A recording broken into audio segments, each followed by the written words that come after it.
दोस्तों नमस्कार। दोस्तों शेयर बाजार से पैसे कमाने के लिए किसी सेबी रजिस्टर्ड शेयर ब्रोकर के पास डीमैट, ट्रेडिंग और सेविंग्स खाता खुलवाना होता है। सेविंग्स खाता तो आप किसी बैंक में भी खुलवा सकते हैं। तो अगर आप किसी शेयर ब्रोकर से जुड़े हुए हैं तो क्या कभी सोचा है कि आपकी संवेदनशील जानकारियां साइबर अपराधियों, मार्केटिंग या सर्वे करने वाली कंपनियों को चोरी चोरी बेची जा रही है? आपने शायद ही ऐसा सोचा होगा, क्योंकि आपको अपने शेयर ब्रोकर पर काफी भरोसा होता है। लेकिन कोई जरूरी नहीं है कि ये बात आपके शेयर ब्रोकर पर भी 100% लागू हो। जाने माने शेयर ब्रोकर आईसीआईसीआई डायरेक्ट के एक ग्राहक के साथ हाल ही में घटी एक घटना आपके साथ शेयर कर रहा हूं। उम्मीद है इस घटना को सुनने के बाद आपके शेयर ब्रोकर पर से भरोसा उठ जाएगा। तो हमारे एक मित्र हैं, उनका डीमैट, ट्रेडिंग और सेविंग्स अकाउंट आईसीआईसीआई डायरेक्ट में है। 1 जून 2021 की बात है। दोपहर के करीब 2:30 बज रहे थे।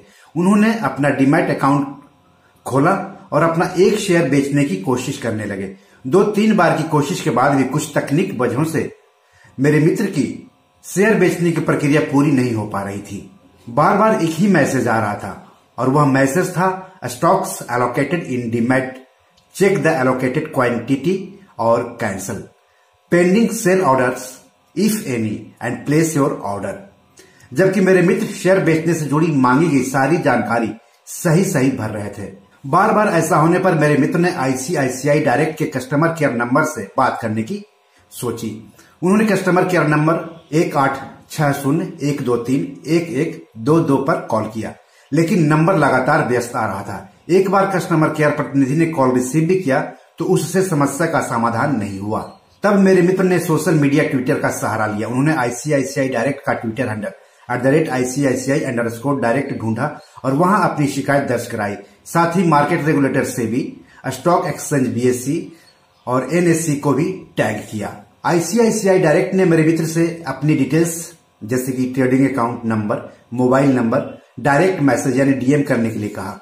मेरे मित्र ने भरोसा करके अपनी डिटेल्स आईसीआईसीआई डायरेक्ट के साथ साझा की, लेकिन ये क्या, डिटेल्स शेयर करते ही मेरे मित्र के साथ खेल शुरू हो गया, जिसकी उन्होंने कभी कल्पना भी नहीं की थी।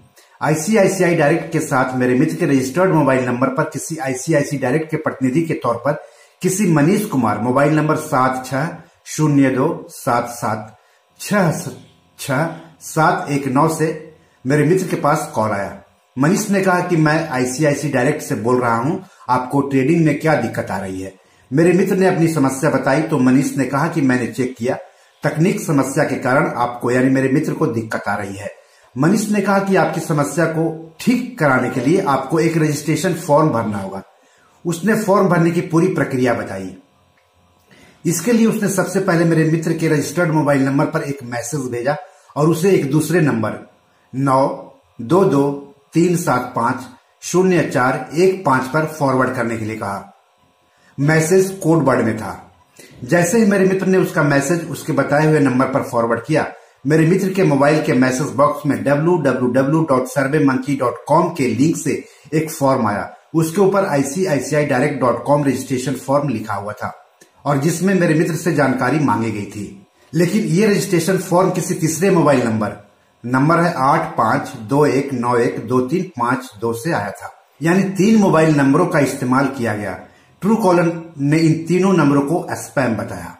मनीष ने बताया कि इस फॉर्म के भरने के बाद आपकी शिकायत ICICIdirect.com के सिस्टम में दर्ज हो जाएगी, जिसके बाद संबंधित अधिकारी आपकी समस्या का समाधान कर देंगे। इस पर मेरे मित्र को मनीष पर कुछ संदेह होने लगा और कुछ गड़बड़ झाला का अंदेशा हुआ। तब मेरे मित्र ने मनीष से www.surveymonkey.com के बारे में पूछा कि क्या यह वेबसाइट ICICIdirect.com का है, तो उसने कुछ भी बताने से मना कर दिया। इस बात पर मेरे मित्र की मनीष के साथ काफी तीखी बहस हुई। फिर मेरे मित्र ने उसका कॉल डिस्कनेक्ट कर दिया। लेकिन इसी बीच मनीष ने मेरे मित्र के मोबाइल नंबर से इंडसइंड बैंक और यस बैंक के यूपीआई से जोड़ दिया। इसके संबंध में मैसेज मेरे मित्र के मोबाइल नंबर पर आया। इंडसइंड बैंक की तरफ से मैसेज आता है, you have successfully added your ... यहाँ पर अकाउंट नंबर दिया हुआ था विद यूपीआई ऐप। फिर दूसरा मैसेज आता है, your IndusInd bank UPI registration is successful, your virtual address for UPI payment is ... जैसे वहां पर पेमेंट का एड्रेस दिया हुआ था।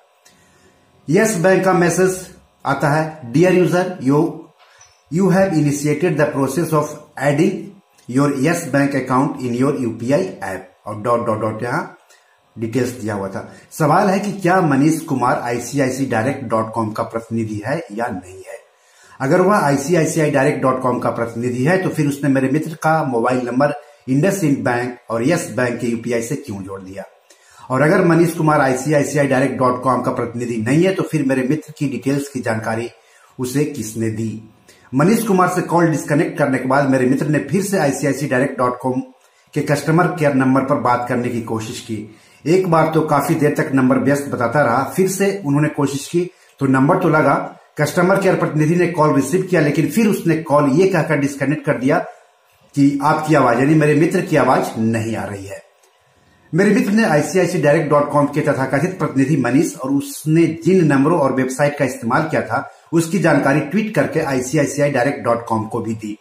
मनीष के साथ मेरे मित्र की बातचीत खत्म होने के बाद ICICIdirect.com ने ट्वीट पर सिर्फ इतना ही कहा कि मेरे प्रतिनिधि आपसे बात करेंगे। ये पूरा मामला 1 जून 2021 का है, दोपहर 2:30 बजे से लेकर के शाम 6 बजे तक का।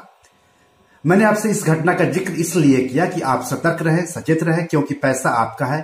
थोड़ी सी लापरवाही आपको काफी नुकसान पहुंचा सकती है।